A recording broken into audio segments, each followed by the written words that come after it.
Yes, more or less. So, welcome to my talk. My name is Matthias Schnepf. I'm a doctoral researcher at the Karlsruhe Institute of Technology in Germany, and I want to talk about the opportunistic, or mastering the opportunistic computing resources for the high energy physics. So, what I defined as our normal resources are these HEP resources from the VLCG, LCG, with this tier structure. They have the SLC6 and the HEP software environment. They have dedicated grid storage and a dedicated network connection to other sites. All the other resources around, which are not directly in the WLCG, are these opportunistic resources, like cloud provider, HPC center, or something like that. They are normally extensions of the existing grid sites. They provide not the HEP physics environment, and normally they don't have a direct connection to other grid sites, and yeah, we can't use their or we can use only their temporary storage, which is normally the local hard drive or SSD from the worker nodes.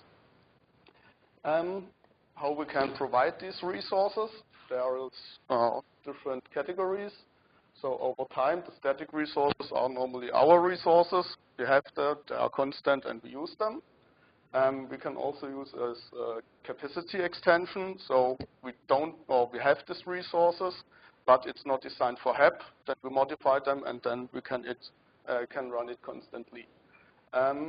Another point is, or another type is the on-demand. That's the most famous type because, okay, I have only to pay when I need them. Then I start the VMs by Amazon or Google or something else. And if I don't need them anymore, I shut them down. Another way around is there are some resources free. Then I take them, and if I have jobs, I put them there. To use this dynamic part, we need a resource scheduler. So we can use a bachelor student and sit them in front of a PC and click the VMs, or we're writing a tool. What we did, that's our resource scheduler called Rocket. It supports multiple batch systems. For example, we use HD Condor. There's another group in Germany which uses Slurm. They try to, or are at the moment to test it, and it works very well. And we can support different resources, like we tested it with Amazon, OpenStack sites, and other different resources. So how it works, the user submitted jobs, it comes in the batch queue, and Rocket look periodically what resources are in the batch system and what kind of jobs are there. And if we need more resources, Rocket sends a resource request to the resource provider. Depends on the resource provider what this is. It could be a REST request or over the OpenStack IP. And then the resource scheduler or resource provider schedule the pilot job. And if there are free resources in the resource pool, we got our pilot. This pilot could be a virtual machine with a batch system instance inside, or only the batch system instance with the Docker container, or yeah, depends on the resource.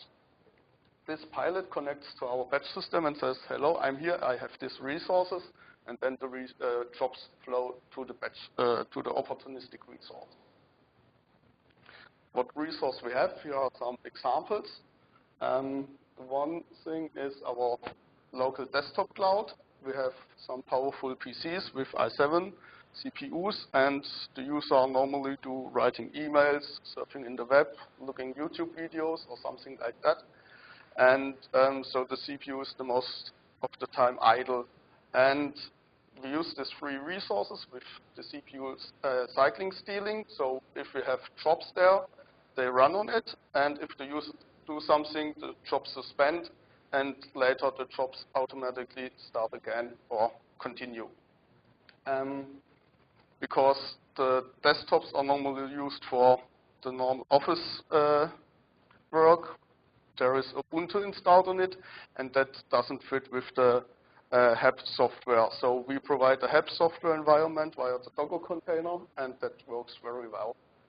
Another project where we are involved in Karlsruhe is the Science Helix Nebula Science Cloud, which is a EU research project for different scientific communities. The aim is that they can put on different cloud provider their resources on demand, and that should be work on one interface. We heard a little bit about HPC centers for the high energy physics, so we use them too. We use the NEMO cluster. This is used by different communities. That's the reason for the name. The N is for neuroscientists, E is experimental particle physicists, and M is for microsystem engineering. These different communities has different software requirements, and so they has the ability to start VMs on their cluster. That is very good for us. And how we use them, we have their share, so we can use normally about the quarter of the complete cluster. And yeah, we don't need them all the time. So we see here the orange line is the idle jobs. The blue line is the running jobs, and the blue area is the number of cores which we have booked there. So we see, okay, we have idle jobs, and then the VMs comes up, the jobs are finished, and the VMs goes down. Sometimes we have a little delay because the cluster is full, but sometimes we have a good time, and the VMs comes up in the speed of the submitting jobs. So in this time, the user was not so, I don't know, holiday or something like that. No. Oh, okay, it's in the future. I will look at if the next year the plot is the same.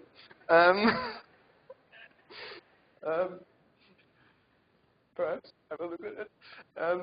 So normally, yeah, we are about 4,000 cores, and we tested it up to 11,000 cores, and it works on the dynamic part very well. But we saw there are some challenges. The one thing is that these resources has no storage for them, so we need all the files from the remote grid side, which is on the other side of a bandwidth connection. Sometimes really the internet, sometimes a dedicated network, but it's normally limited. Also, the grid side is designed for one grid side, so only that one, a little bit over that for other resources, but not 8,000 cores additional. And yeah, we saw sometimes the mover goes out or the storage is under heavy load and don't bring the full performance. So another problem is, the one thing is the limitation of storage and network, and another limitation is that there are other users which use these resources, the network and the storage, and yeah, we don't know what they do. And how we tackle this problem, the one thing is that we analyze the workflows, so we get more information about that, and to benchmark the resources with the network capacity. So get through that. For the high energy physics, we are in a good position. The workflows are normally, yeah, one kind of job which runs over different files or has other parameters, but more or less it does the same.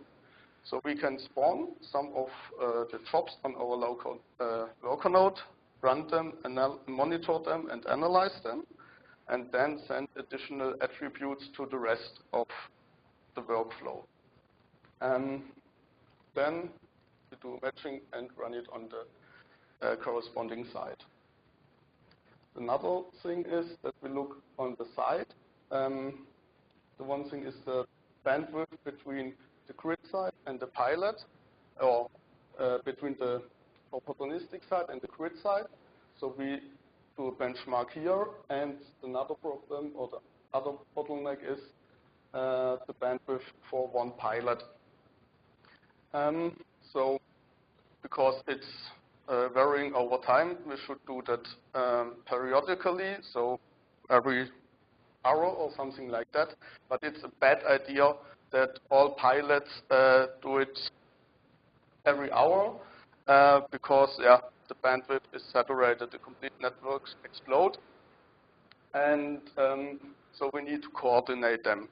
The idea is that the pilots, not every pilot has to benchmark, and only one pilot per site benchmark the connection here.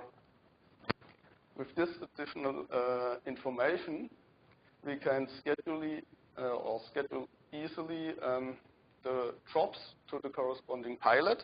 So one pilot has 1 gigabit connection, so we can put 5 jobs on it which need 200 megabytes. And another idea is if this site is saturated in the bandwidth, we join only pilots on that site where we have a complete empty bandwidth connection to the grid side. Conclusion, we are able to run the opportunistic resources with VMs and container technology. We can run that on demand with our resource scheduler.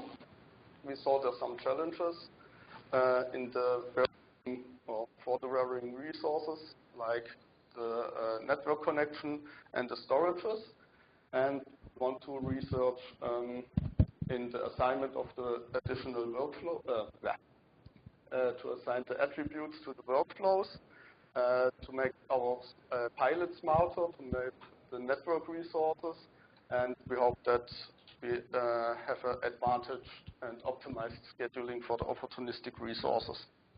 So, thanks.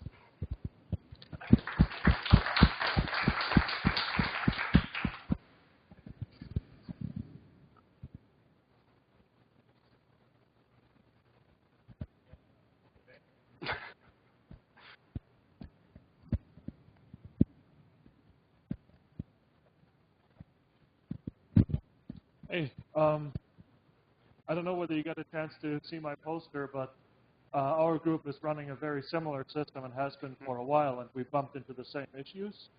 One of the things that we did to deal with network connectivity is go through, try to connect to cloud resources like S3 or so through HTTP. Have you done anything like this, or?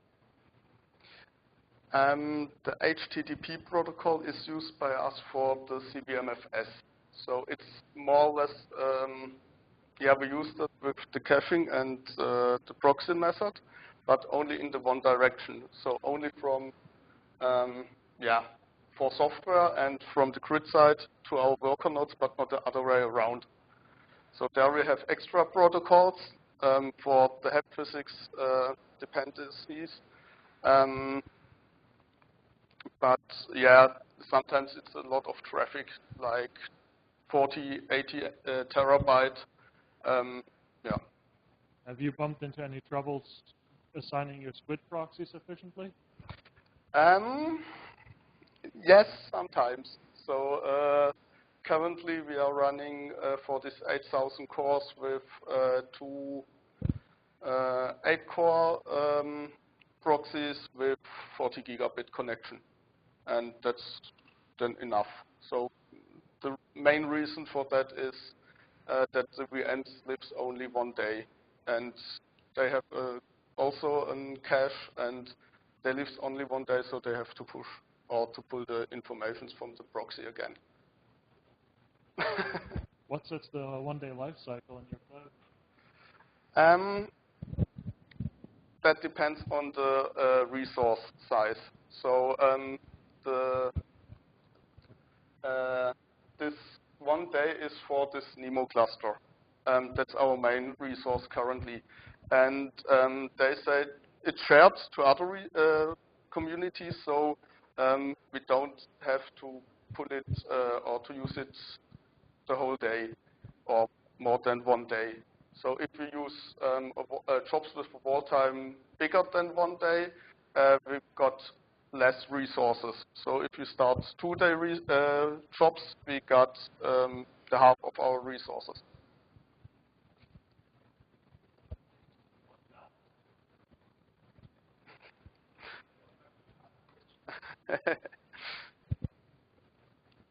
What's the status for if I saw on the grid that there are some GPU sites. Mm. So if I want one CPU with 4 GPUs, what should I do?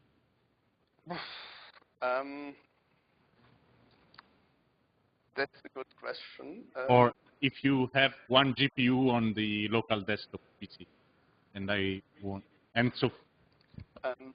The question is, okay, there are a lot of sites with GPUs, and the problem is that our resources currently have no GPU, but it would be possible to A local desktop, yeah. And so yeah. I can use yeah. So currently it's not really used in the Rocket scheduler. So if you have luck and he boot by good luck a machine which has a graphic card, then you can get it, but it's currently not included in our resource scheduler.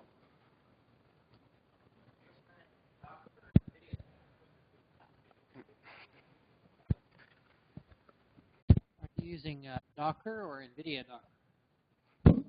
NVIDIA Docker, I don't think you have access to the GPU underneath. I think you have also access to the Docker, to the graphic card with the normal Docker.